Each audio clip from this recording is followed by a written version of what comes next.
Welcome to Behind the Paranormal with Paul and Ben Eno.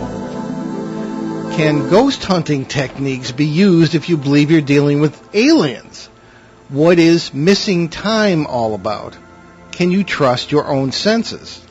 Hello, and welcome to the 898th edition of Behind the Paranormal with Paul and Ben Eno, coming to you from WOON AM and FM radio in Woonsocket, Rhode Island, on the Paranormal Radio app, from TalkStream Live, and on TuneIn.com.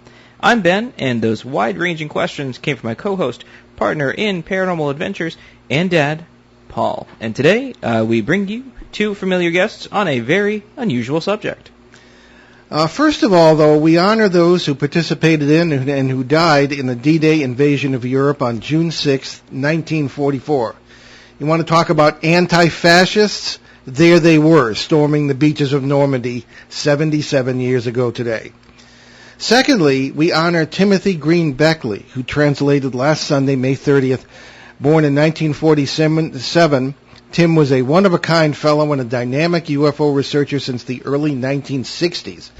An official guest co-host of this show, Tim was first on the WOON airwaves in 1964 when he came to Rhode Island to meet fellow UFO researcher Joe Ferrier, a beloved colleague of ours who hosted the afternoon talk show here and was really beloved throughout northern Rhode Island. Tim was a prolific author and publisher who worked with all the greats in the field. We will honor him with a special tribute show on August 1st. Now, appropriately, Tim's spot as a guest co-host here will be taken by Tim Swartz, who co-hosted Exploring the Bizarre Radio with Tim Beckley for many years.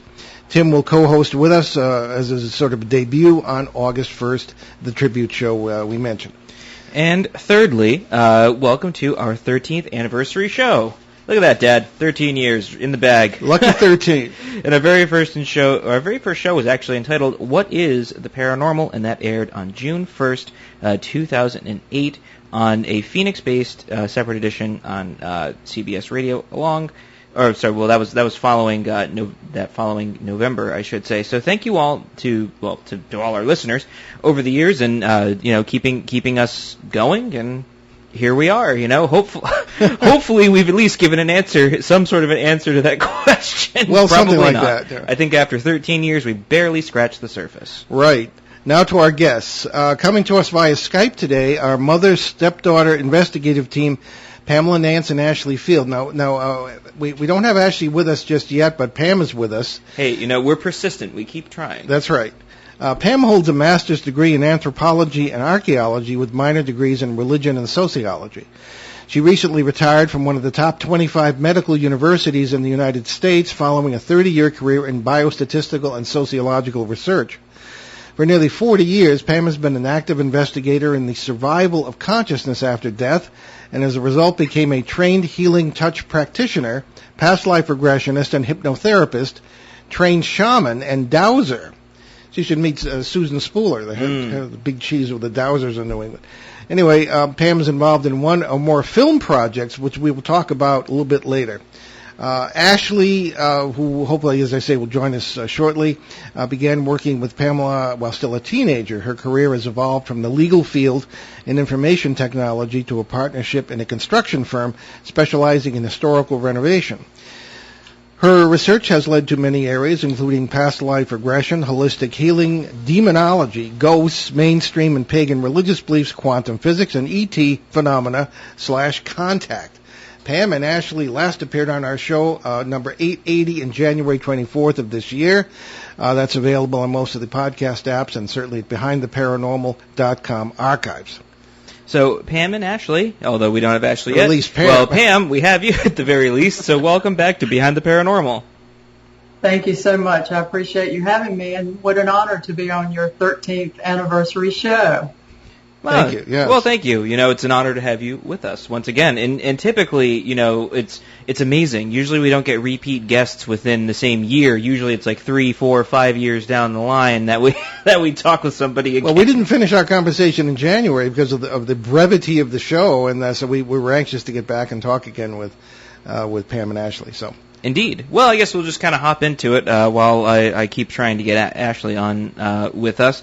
So when you were on with us back in January, we talked about your unusual approach to ghost research and paranormal in general, which is actually relatively similar to ours, and you've applied that to alien contact as well. So let's start with your 2015 missing time experience, and in a way, none other than Stanton T. Friedman got the ball rolling on that for you, correct?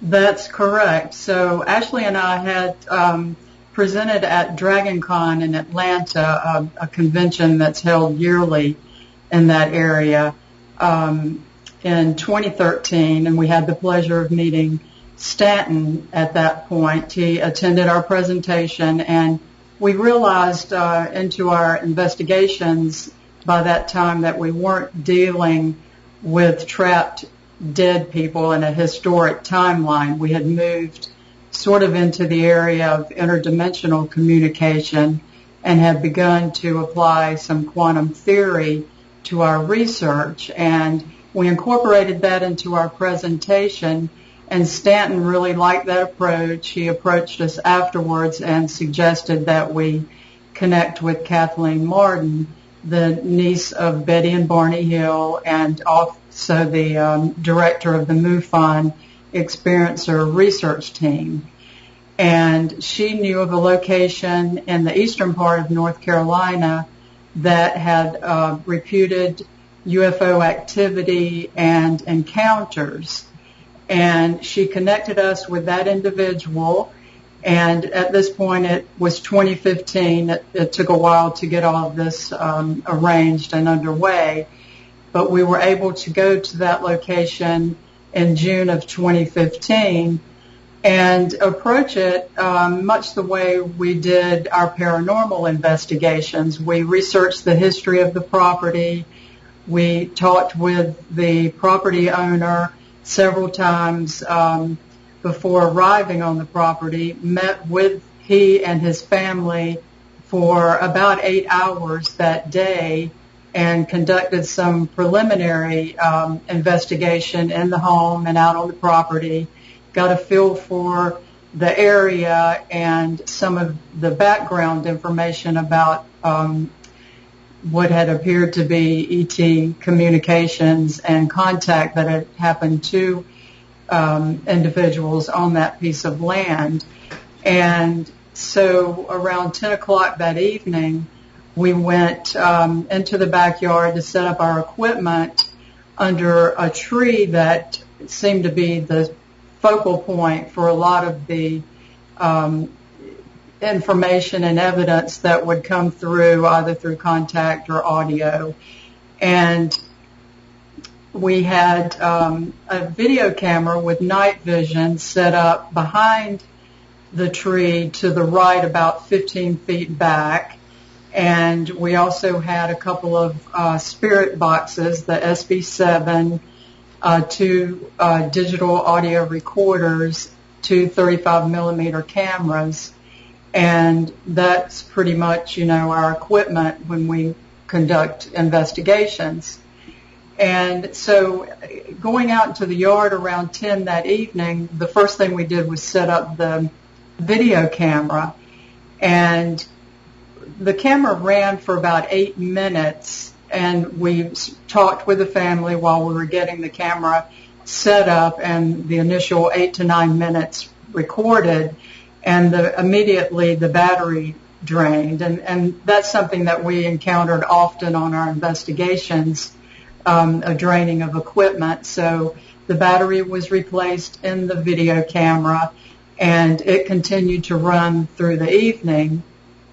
We moved away from the camera to our area under the tree and began to ask questions. And at that point, the remaining family members had gone back into their house, and so it was just Ashley and I and the property owner left to investigate under the tree. And we had developed our list of questions that are typical to our investigations and began asking, but we heard answers coming through or communication coming through on the spirit box that weren't really answers to our questions. We were being directed to look at the moon, and which we had a very good view. It was a 78% waxing gibbous moon. The night sky was star-filled, and we had noticed a fairly bright, what we thought was a bright star to the left of the moon when we first started the investigation, but communication was coming through directing us to look to the left of the moon, and the object became brighter and brighter, and we discussed for some time whether or not it was a star or something else, and we were hearing these EVPs coming through indicating that perhaps, it was something other than a star. And that's pretty much the last thing I remembered. And I found myself a bit later standing under the tree, still staring in the direction of the moon.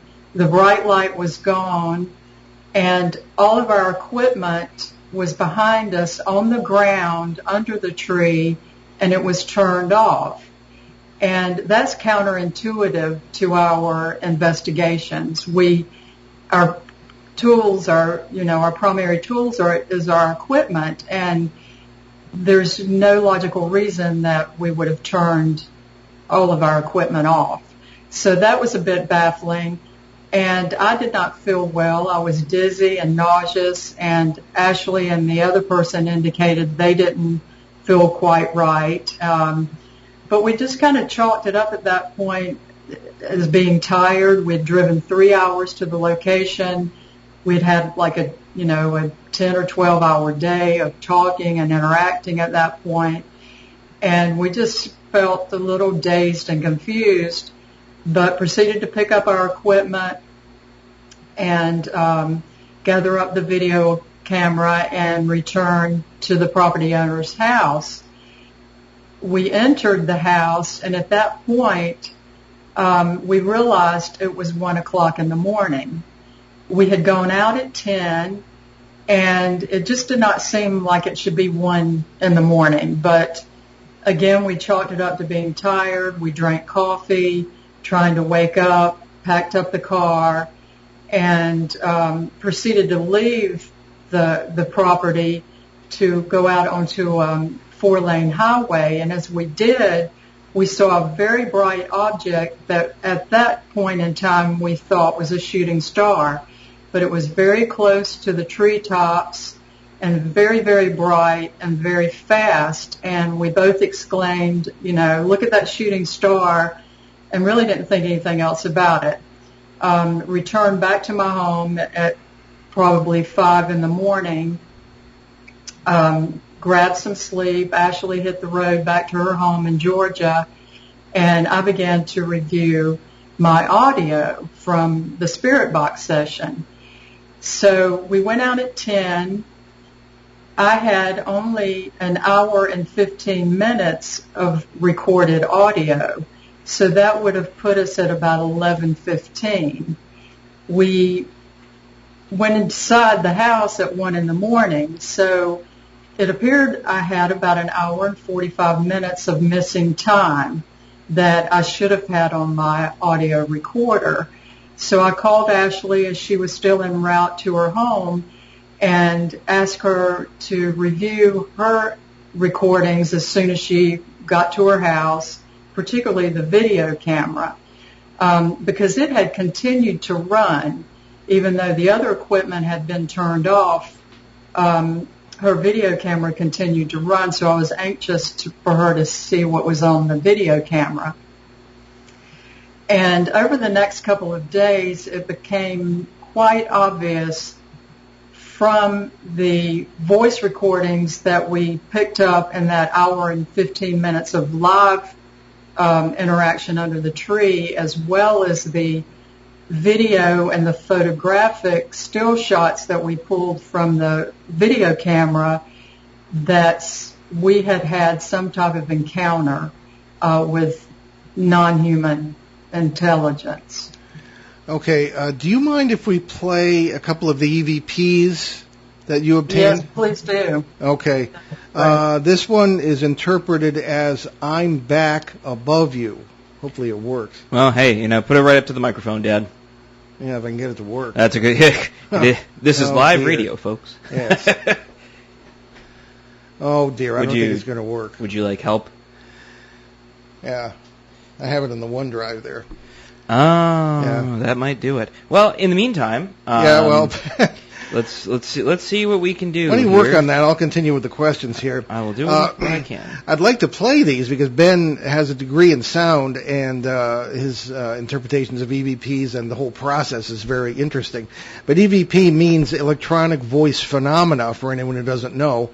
And it's a common tool now for researchers in particularly ghost research, and they will ask questions and sometimes get answers. And I think the majority of them, to me, maybe it's my aged ears, but the most of them to me just sound like gibberish or things that pareidolia will take and turn into words. But there are some that are quite clear, including some of these. So there we have. If you go into the email, maybe I could.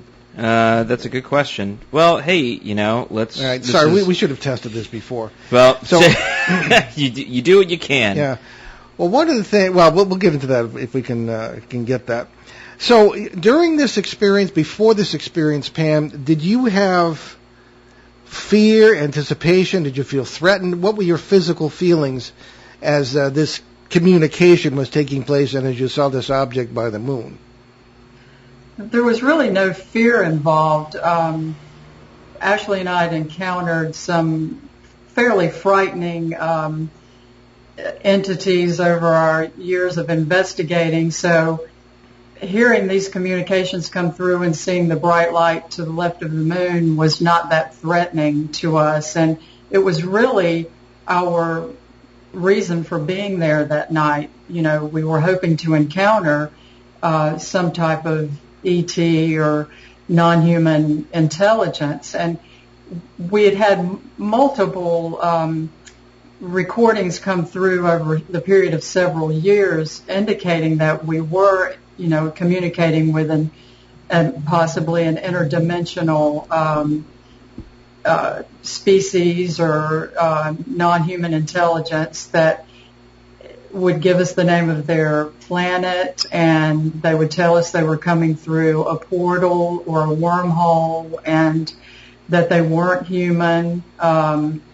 So, this was sort of like the gold standard for us. Ben got it. Figured it out. Look at that. Look at that. Helps to have a sound degree. Yeah, I just button mash. Whenever. Didn't mean to cut you off, Pam. Oh no, it was a lot louder than I expected it to be. We have 1,000 questions based on these, so go ahead. Right. Okay, so first things first, we will go with the first audio. If it decides to work now. Okay. So that's interpreted as... I'm back above you. Did not hear that first part. Did hear the kind of back thing. So here's a question. Did you use a ghost box? Spirit box, you mentioned, yeah. Spirit box. A Spirit Box 7, an SB7. And what is that exactly? That is a device that sweeps FM radio frequencies at a millisecond, adjustable forward or reverse frequency sweep. So it's coupled with what is called a proprietary high-frequency synthetic noise or white noise that is distributed between frequency steps that equal 0.1 megahertz per step. So 2 steps would put an SB7's frequency out of the range of any given FM station. And just to back up a little bit on the EVP work that we've done, we experimented at the Dock Street Theater in 2015 with a graduate in audio engineering, music production, and music technology. And we used a 3x3 grid system with microphone triangulation, a Faraday bag, and also spectral analysis.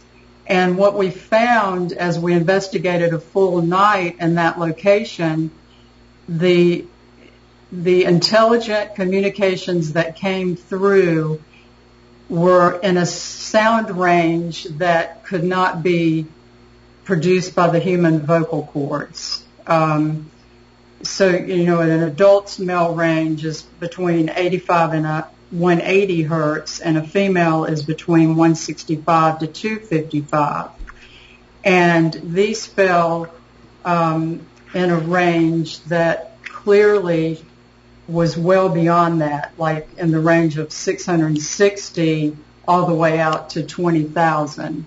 And this particular student has gone on to become an assistant professor and actually wrote a paper about this experiment.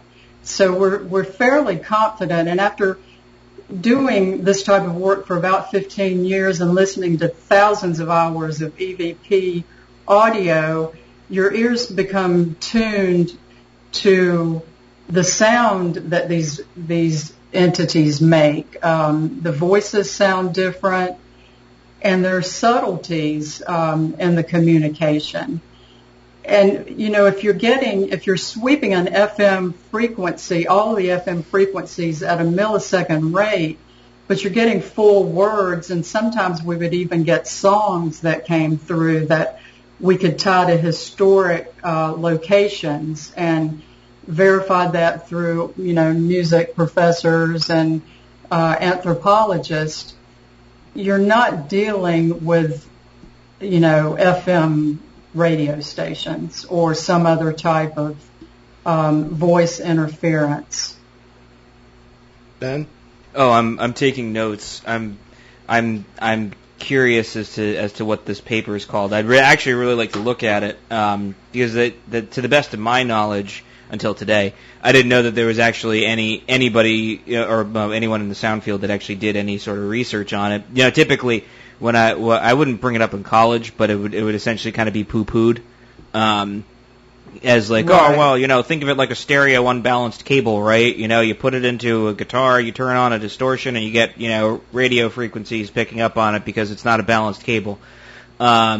Which it's interesting because I've never heard it explained that way before, and it kind of makes sense. I'm having trouble wrapping my brain around how it's still plopping into the audible dynamic spectrum. That's the only thing I'm having a wee bit of an issue with, which it's mostly just me trying to figure out how that conclusion was reached. That's just me. It's something I'm working on. I'm kind of just working through my thoughts at the moment. Well, you want to play one or two more? Sure. So this one is titled "I'm at the Moon," and let us see if we can actually hear it at the moon. Kinda. I heard moon. Yeah. Or moo. Moo. Well, maybe it's a cow.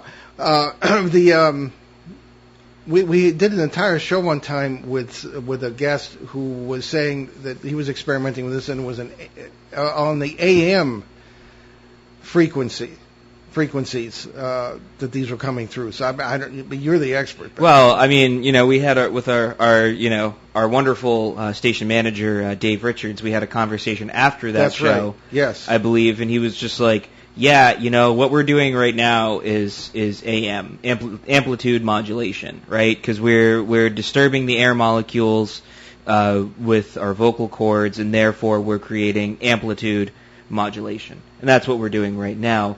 And AM is actually probably one of the best forms of communication, and we actually had this discussion last week with wonderful station manager that you can pick up frequencies all over the place, right? I mean, even you had like, when you were in the Coast Guard, right? There was a transmission that came in from the Queen Mary. Was that what it was?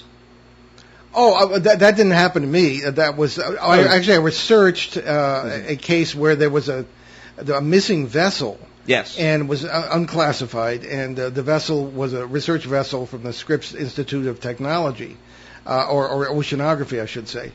And it was missing, and one of the Coast Guard radio operators actually got a signal from it, not talking to the Coast Guard, but just talking to seemingly another vessel, and the vessel had been missing. But it was almost like a missing time experience in itself. This is back in the 70s. Very strange. But the science is that, when you shoot off a signal, it bounces around in the ionosphere for, who knows how long. That's it. And it can stay up there in the ionosphere and still be picked up. Well, it's time for our bottom of the hour break, and I want to continue this. I also want to get to some questions from listeners that have come in. But anyway, you're listening to Behind the Paranormal with Paul and Ben Eno, our 13th anniversary show. We're on WOON 1240 AM and 99.5 FM in New England's very hot and sticky Blackstone River Valley. So stick with us. We'll be right back.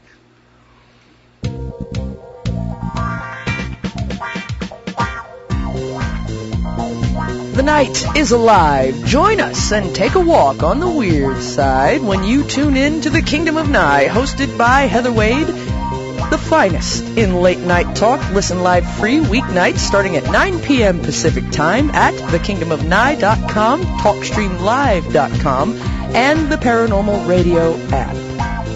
Wanna take a ride? Local and live at 99.5 FM.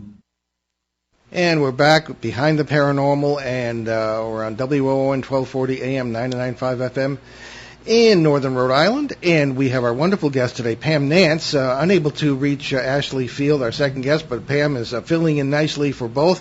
And we're talking about electronic voice phenomena. Now, we want to get to some questions from listeners, but let's play one more. Some of those are really quite clear even to me. Electronic voice phenomena obtained by Pam and Ashley during just prior to a missing time experience in a UFO situation. Indeed. So here is the next one.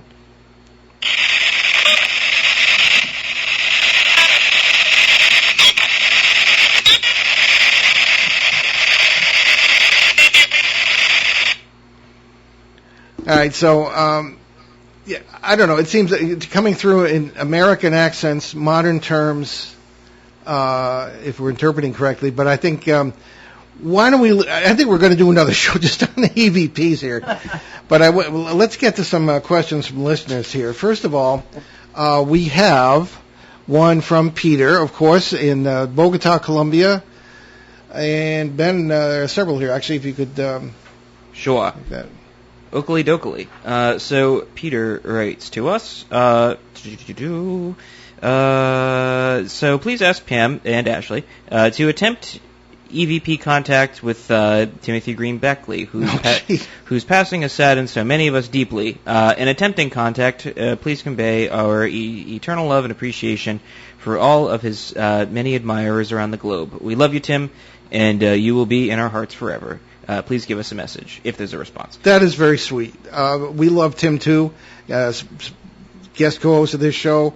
Came up in 2013 or 14 to be with us because it was his 50th anniversary of having been on this station with Joe Ferrier, as we said earlier.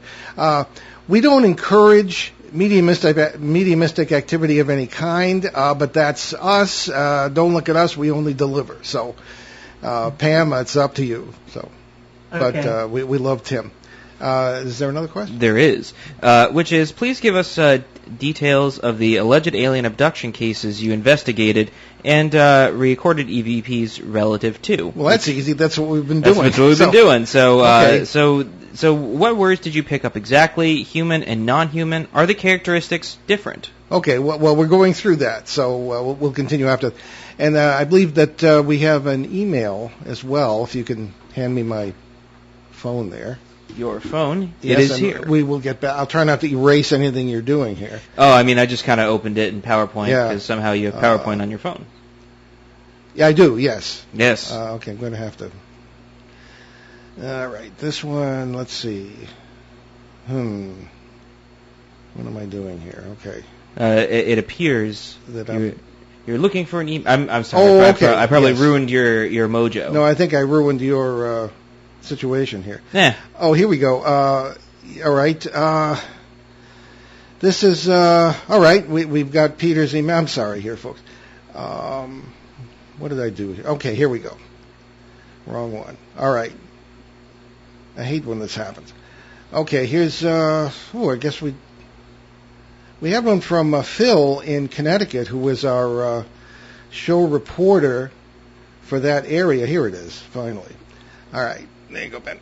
Phil is in the middle of the Connecticut Triangle, which we've been researching for 16 years. Indeed. And Phil writes to us, can you describe how you go about constructing an ethnographic profile, which I understand you use to identify your line of questioning during the investigations? In your view, who is haunted, the people or the building, or both? Take it away, Pam. Okay, so we developed the ethnographic profile by digging into the property's past as far as we could go, looking through deeds, land grants, any type of historical records, genealogy, to establish a layered history, sometimes taking properties all the way back to land grants from King George in the late 1600s. So we identified the family members, the way that they would have dressed, the foods that they would have eaten during that period of time, the games the children played, battles that were fought on the property through the Revolutionary War, the Civil War, and we would then structure our line of questioning based on this ethnographic profile of the property, and that really seemed to resonate with the deceased population. And, you know, I tend to stay away from the term haunted because after, you know, giving this area a great deal of thought and research, I think that we're rubbing against historic timelines within the Earth's astral plane. And so what the population that we may perceive as being deceased certainly come through as a living population. So I think, you know, it's an interactive communication that they're still existing in another space of time, and we're existing in our dimension of space and time, and there's a communication that's occurring.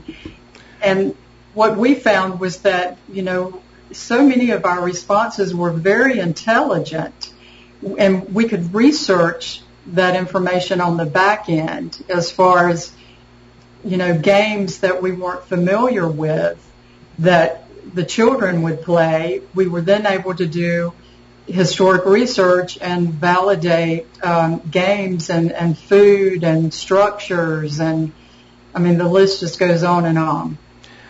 Well, with making a bow to Albert Einstein and the special theory of relativity, where there really is no past, no future, how do you know what you're recording isn't taking place in what to us would be the future? Because we've run into that. Some, I think, was coming from the future, and those were the types of communications that put us onto the path of studying quantum theory, including Einstein and others, you know, looking at the special and general theories of relativity, string theory, quantum entanglement, you know, the multiverse, and we incorporated a lot of that into our presentations, and it just seemed to make sense, you know, with some of the different types of communications that were coming through. When we asked the historic questions, we seemed to get, you know, historic responses, but when we would generalize more about, you know, how do you come through, where are you coming from, then we started picking up communications that seemed to be, you know, interdimensional. Ben, you had a question? I do. This only just occurred to me now. I was looking through a little bit of the presentation there. It does sound like there are intelligent responses. It's what if what we're hearing is correct. Let's go into the assumption that it is. How is it that we need all of these complex devices and techniques to acquire answers from these questions, but we seemingly are like, okay, well, tell us your name, and yet they understand us perfectly? Do they have a complex device on sort of the other side of the spectrum? How is this communication occurring, and how do we know that it's accurate? We asked that question, and we said, why is it that we have to have all of this equipment to communicate with you, but you come through so easily to communicate with us? And the response was, I prep, like they prepare for it. To throw out a different scenario, we were in Lexington, Kentucky, investigating an 1700s carriage house, and upon review of the audio, it sounded as though they were investigating us. They had equipment. They were saying, they're coming through. They're human. It was really the strangest investigation of that type that we've ever done. Actually, that we were being investigated. I have particularly myself run into this over the years, that the quote-unquote ghost thought I was a ghost haunting them. Or Ben and I run into that in this Connecticut case. And so that may be more arrows in the quiver of this multiverse idea, perfectly physical worlds all interacting. Have you ever run into, because I have never used equipment for this, so maybe that's, I don't know, a justification for not using equipment on the other side, if that's the case. I don't know. I've run into very serious language barriers, inability to communicate. And again, I hated writing about this in my last book, but because I sound like I'm encouraging mediumistic activities, which I'm not, and it sounds like I'm doing it myself and being hypocritical, but it's a different context. Anyway, have you ever run into language barriers or beings who just cannot communicate verbally? Because I've run into just about everything out there, and I don't do this as a practice, but during meditation it sometimes happens during cases. So what do you say about that? As far as languages, we have in historic settings picked up French Huguenot coming through. Oh, that was our ancestors. Really? Should have had us with you there. Some French Huguenot down at Clemson University and the Hanover House. And it was built by Paul Ravenel, who was French Huguenot. And he spoke French to us about his garden. And we also encountered African Mende chanting at several different locations. And I sent that audio to a linguistic anthropologist at UPenn, and she identified the language for us as being Mende. And the connection with that property was that the area of the Mende Africans was very similar to the coastal region of South Carolina and Georgia for rice growing. So it would have made sense that those particular people would live there, and their ancestors are still in that area, in the Low Country. Well, let's get back, unless Ben wants to take it somewhere else, get back to your missing time experience, or Ben, Sure. Did you have something? I mean, that was the topic of the show, wasn't it? Well, yes. So, just wondering here too. We assume, and this is a perfectly logical assumption, that you're dealing with ETs, extraterrestrials, aliens from another world of some kind, or a planet, or whatever. What other possibilities could there have been that night? I mean, the communications we've heard, they sound American, perfectly modern, normal, different voices, but I mean, you tell us. I mean, what were these necessarily people or beings from some other planet? And was it a spaceship, or what happened? Well, that first 8 minutes on the video recorder that I talked about initially, prior to the battery going dead, captured a being in the tree that we ended up standing under to do the investigation.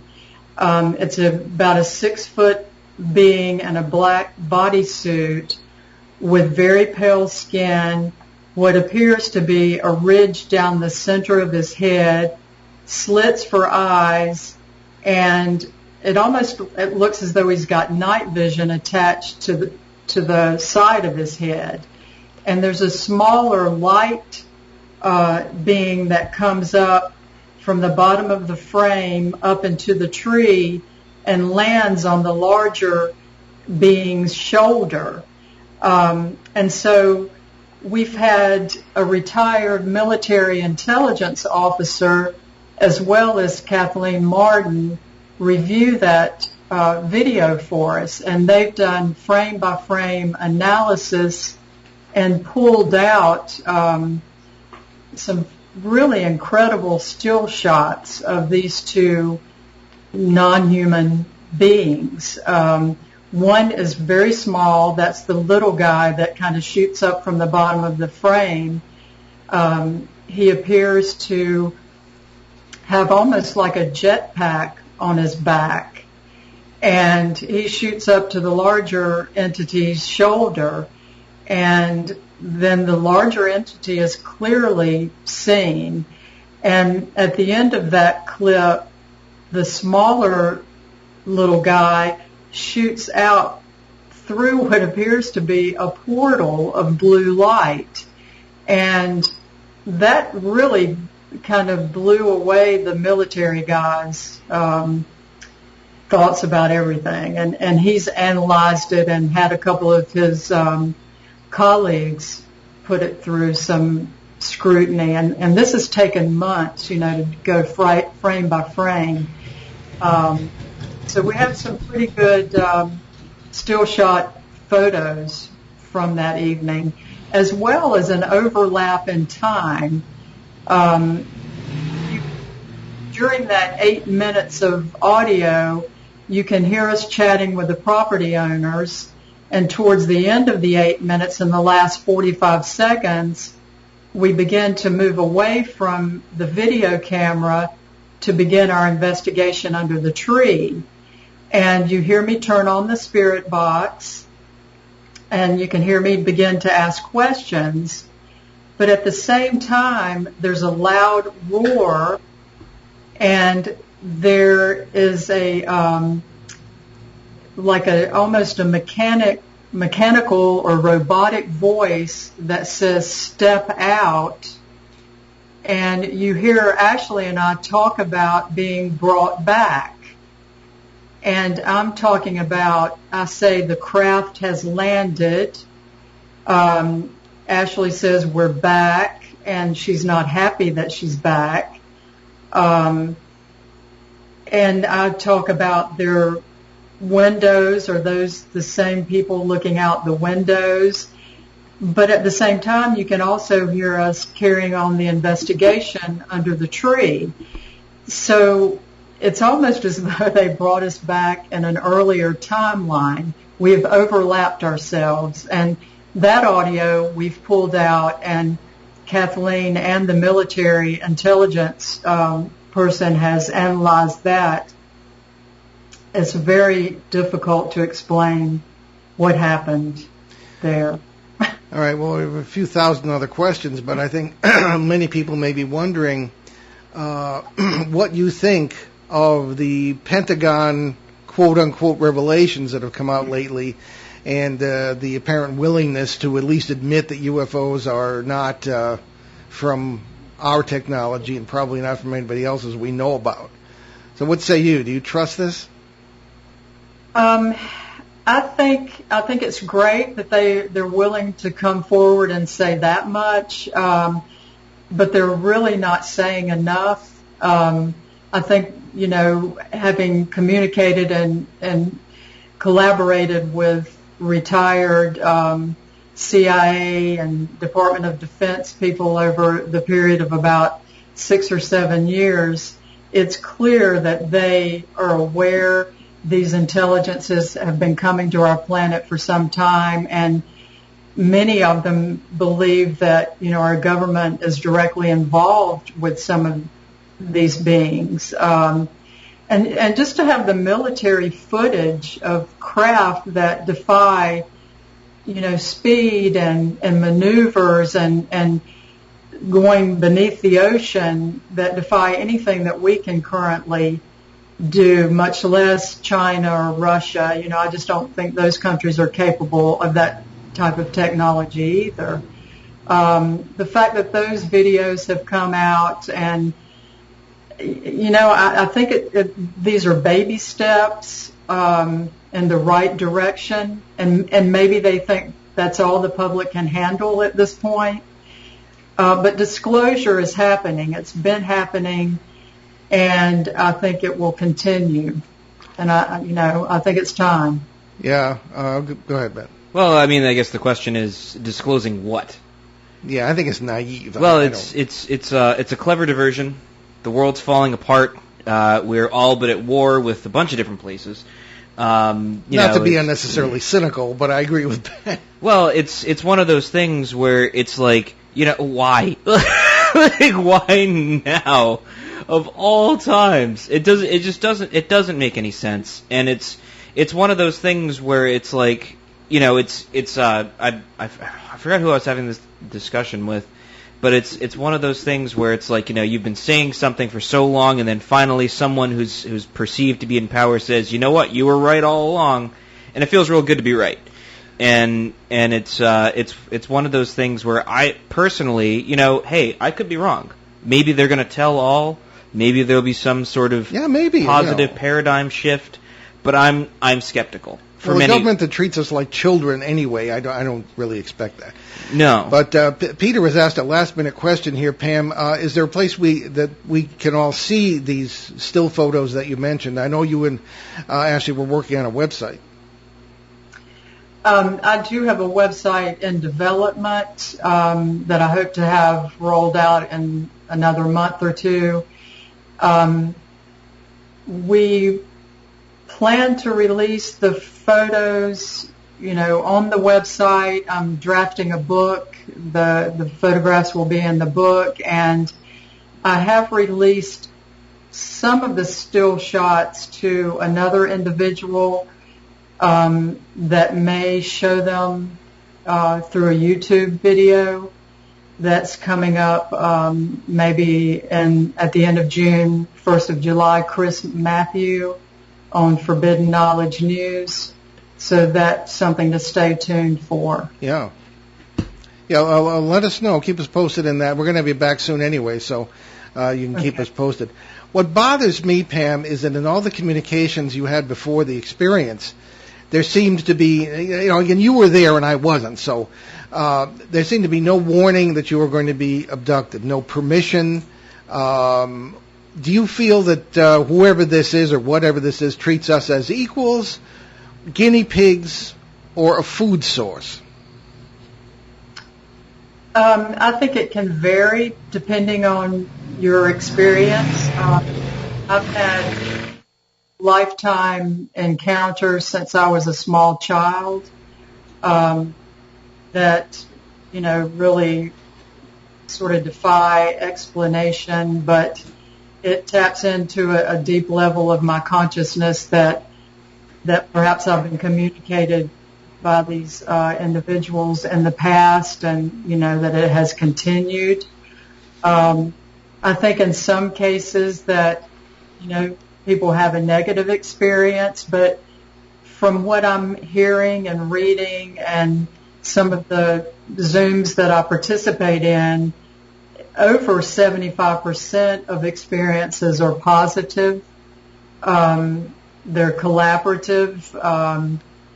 So, I think people are starting to not look so much as, at those experiences that we heard about early on that were scary and experimental, that, they many times can be of a higher consciousness, a communication of love almost, that, we're all interconnected, and that there is, a higher place that we can go as a human species that, might offer us some hope for the future, for our planet. In many cases, people who've had these experiences come away better citizens. They care more about the environment. They care more about each other. They realize that there's an interconnectedness that goes beyond the materialistic world that, that most people are wrapped up in. They seek to know more. So it can oftentimes be a positive. Very good. Well, a nice cheerful note and positive note to end on, Pam. We're out of time. Pam Nance, we'll be in touch off the air, and let us know what that website is. We'll do some promos, and we'll have you back real soon. Okay. Thank you so much, Paul and Ben. Okay. Appreciate it. Okay, to our announcements here. Ben and I are looking forward to our first appearance on Peter Robbins' great new show on KGRA Radio, Meanwhile Here on Earth. That'll be tomorrow, June 7th, from 7 to 9 p.m. Eastern.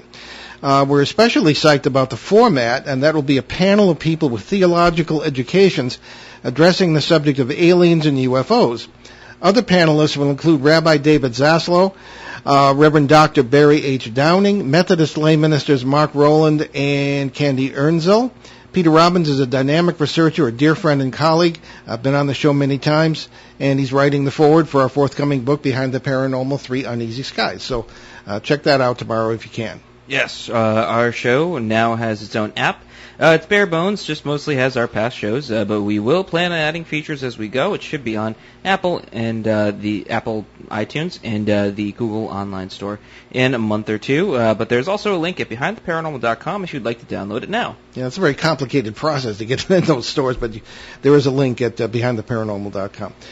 Check out our books along with those of our guest co-hosts at our show website, BehindTheParanormal.com, as we said. You can also find out more about the show, many cases over the years, our public appearances, and how to book us, along with some of the 900-plus free recorded shows from our 12-plus years on the air, including our 4.5-year run on CBS Radio, along with special shows and podcasts. Our books are also available on some stores and on Amazon.com and BN.com.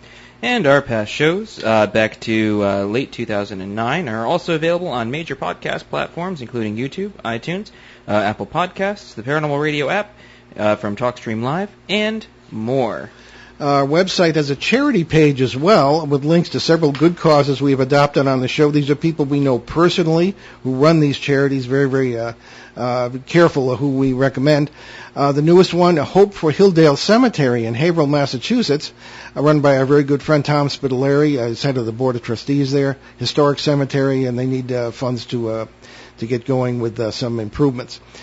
Canadian Veterans Advocacy, USA Cares, Helping Haiti's Orphans, Youth Mentoring Connection in Los Angeles, the Crohn's and Colitis Foundation of America, and the Sisterhood of Ground Zero, and also the Milk Fund here in Northern Rhode Island. So what's in the freezer for next week, Ben? Well, we'll take it out of the freezer now, put it in the refrigerator. It might be in the freezer in this heat. Go ahead. Hey, we're going to defrost it the correct way in the refrigerator so that it's ready for next week. On June 13th, we'll welcome Dev Rooney, MUFON's Assistant State Director for California, to talk about UFOs, dogmen, and other very weird stuff going on in that state. And Rick Eno, our show's California reporter, will co-host as well.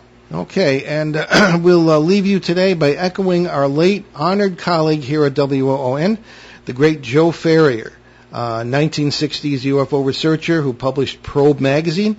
Joe hosted the afternoon talk show here for half a century or more, ending each broadcast with words the great Tim Beckley certainly would have agreed with and did. Keep watching the skies. I'm Paul Eno. And I'm Ben Eno, and one of my favorite memories of Joe Ferry was going down to Joe's Moldy Oldies. Yes, and that's right. looking around, seeing what kind of treasures he kept there in his store. Old vinyl and old UFO magazines, just great. Oh, yeah, great downtown stuff. Woonsocket. And I'm Ben Eno, and thanks for joining us on our great cosmic journey. We shall see you next time on Behind the Paranormal. Return to this radio frequency 167 hours from now for another edition of Behind the Paranormal with Paul and